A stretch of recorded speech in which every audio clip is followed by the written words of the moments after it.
Bonjour à tous et à toutes. Voilà pour une nouvelle vidéo. Nous allons partir par rapport à la structure d'un moteur et les étagements des différents moteurs. Donc pour les anciens, il n'y aura rien de nouveau, mais bon, je fais cette petite vidéo. C'est surtout pour les nouveaux qui prennent le train en marche, on va dire. Donc ici, je vous ai représenté un symbole relativement classique qu'on appelle le yin-yang, et où nous représentons, excusez-moi, représenter l'aspect féminin et l'aspect masculin, sachant que dans chaque aspect, bien sûr, nous trouvons son complémentaire. Donc ça, c'est le truc relativement classique. Donc maintenant, ce que je vais vous montrer, c'est une version, on va dire, un petit peu plus colorée, afin que vous puissiez distinguer, on va dire, plusieurs choses dans un premier temps. Ici, si j'ôte les parties, on va dire, complémentaires, parce que ça perturbe le dessin en fait pour pas grand-chose, nous pouvons retomber ici dans le chose minima, où nous allons retrouver, comme je vous disais, la partie féminine et la partie masculine. Donc chacune des parties est totalement complémentaire à l'autre, et l'une sans l'autre, eh bien, ça ne veut absolument rien dire, dire qu'il n'y aurait pas de moteur. Donc en résumé, ici c'est comme si je vous montrais, on va dire, un moteur électrique. Donc ici la partie bleue serait la partie des câblages, hein, c'est-à-dire les fils de cuivre, les aimants, les axes, etc., qui, bien sûr, est entouré, on va dire, qui est un objet complet, on va le voir, hein, qui est entouré par un trait vert, et qu'on va voir qu'on va appeler tout simplement Lego. Ensuite, eh bien, la partie rouge, eh bien, c'est la partie féminine, la partie vibratoire, qui est tout simplement l'équivalent de l'électricité. Donc, un moteur sans électricité ne sert à rien, et de l'électricité sans moteur, on n'en fait rien. Donc il faut vraiment les deux à la fois. Donc aucun n'est supérieur à l'autre, simplement ils sont complémentaires, mais aussi opposés dans le sens qu'ils ne sont pas de même nature. L'un est de nature matérielle, hein, c'est l'aspect masculin, alors que l'autre est un état, on va dire, vibratoire, donc ce qui n'a rien à voir. Donc si maintenant je le représente sous une forme différente, eh bien nous savons que au niveau de nos chakras, nous avons le troisième chakra et le quatrième chakra, mais bon, globalement, c'est les moteurs, hein. On verra qu'il y a trois moteurs. Donc globalement, eh bien, l'engrenage, ici j'ai représenté sous forme d'engrenage, hein, c'est un exemple, mais on aurait pu tout simplement, je dirais, représenter comme si c'était deux toupies, hein, et puis elles frottent l'une contre l'autre, qui fait que quand il y en a une qui tourne dans un sens, eh bien l'autre va tourner dans le sens, bien sûr, opposé. Alors c'est dans ce sens qu'ils travaillent ensemble, hein. Quand il y en a un qui pousse dans ce sens-là, forcément l'autre, ça pousse dans l'autre sens.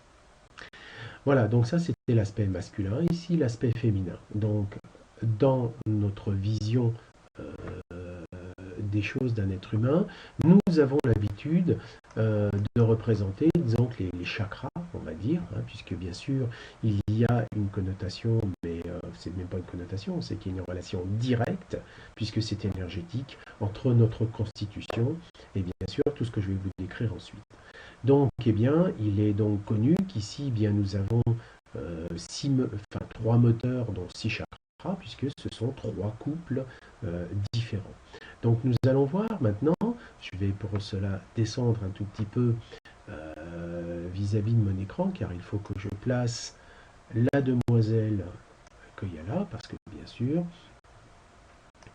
voilà, donc on va monter le tout, voilà. Donc ici, eh bien, qu'est-ce que l'on remarque? Eh bien, que effectivement, il y a six chakras et que on leur a donné, disons, une couleur spécifique qui correspond à une bande de fréquence bien précise. Donc, c'est une analogie que l'on fait, bien sûr, mais dans la réalité, nous allons voir que c'est pas tout à fait comme ça, dans le sens que ce ne sont pas des engrenages. Parce que si ici je tourne cet engrenage, ça voudrait dire que tous les autres tournent à la même vitesse, ce qui n'est absolument pas le cas. Donc, je vous rappelle que le but de quelqu'un qui désire ascensionner, c'est d'équilibrer, on va dire, ses chakras. Et équilibrer ses chakras, ça veut dire qu'ils aient tous la même ouverture, c'est-à-dire le même diamètre.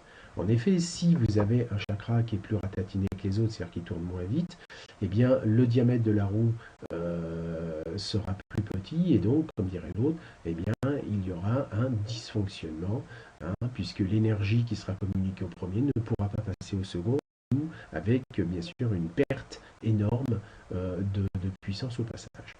Donc tout ça, je ne reviendrai pas là-dessus, car l'objectif, c'est simplement de vous décrire quelques bases et pas en faire toute une pâte à caisse. Alors, les deux premiers chakras sont connus dans mes enseignements comme le moteur de la Terre.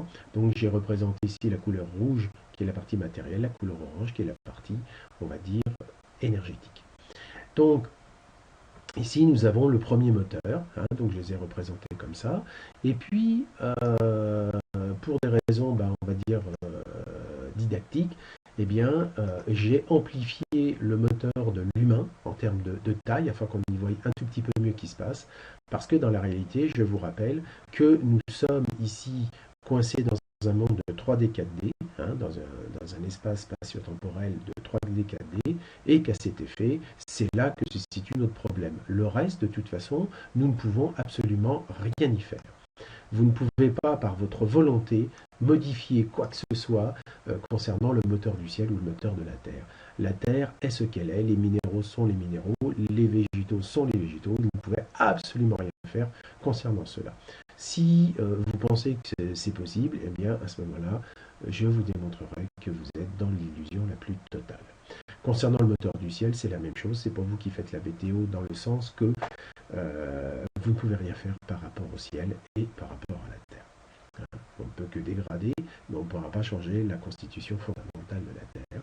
Et il en est de même pour le ciel. Bon, bref, en clair, nous sommes venus nous incarner pour expérimenter ce moteur-là. Donc ici, je les ai mis un tout petit peu plus gros, car ça va nous servir pour la suite.